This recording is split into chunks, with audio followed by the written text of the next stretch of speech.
एक दिन हजरत सैयद अब्बू सालेह मूसा जंगी दोस्त एक नदी के किनारे से गुजर रहे थे। उन्हें बहुत जोरों की भूख लगी थी। तभी उन्होंने देखा कि नदी के पानी में एक सेब बहता हुआ आ रहा है। उन्होंने वह सेब उठाया और खा लिया। सेब खाने के फौरन बाद उन्हें इस बात का एहसास हुआ कि यह सेब किसी न किसी बाग से टूट कर गिरा होगा और उन्होंने बिना इसके मालिक की इजाजत के इसे खा लिया है। अल्लाह के खौफ और परहेजगारी की वजह से उन्होंने तय किया कि वह इस सेब के मालिक को ढूंढकर उससे माफी मांगेंगे या इसकी कीमत अदा करेंगे। वह नदी के बहाव की उल्टी दिशा में चलने लगे। कुछ दूर जाने पर उन्हें सेब का एक बड़ा बाग मिला जो नदी के किनारे ही था। ये बाग उस वक्त के एक बहुत बड़े वली हजरत सैयद अब्दुल्लाह सोमई का था। हजरत अब्बू सालेह मूसा उनके पास गए और सेब खाने का पूरा वाकया बताकर माफी मांगी। हजरत अब्दुल्लाह सोमई ने उनके तकवे को भांप लिया, लेकिन उनका इम्तिहान लेने के लिए कहा, मैं तुम्हें इस शर्त पर माफ कर सकता हूँ कि तुम्हें 12 साल तक मेरे बाग की देखभाल और मेरी खिदमत करनी होगी। हजरत अब्बू सालेह मूसा जंगी दोस्त सिर्फ एक सेब के अनजाने गुनाह से बचने के लिए इस शर्त पर राजी हो गए। जब खिदमत का मुकर्रर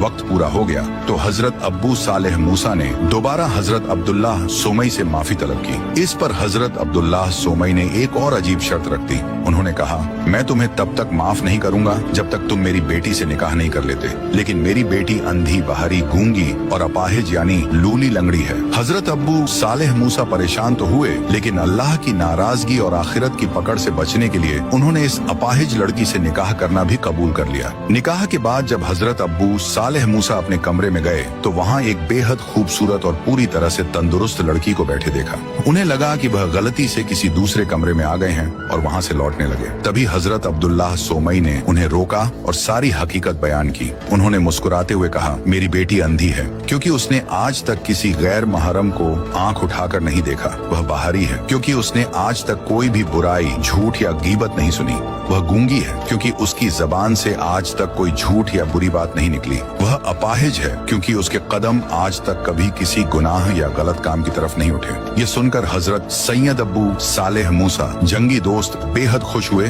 और उन्होंने अल्लाह का शुक्र अदा किया। इन्हीं दोनों नेक और परहेजगार हस्तियों के घर कुछ अरसे बाद हजरत गौस से आजम शेख अब्दुल कादिर जिलानी की पैदाइश हुई।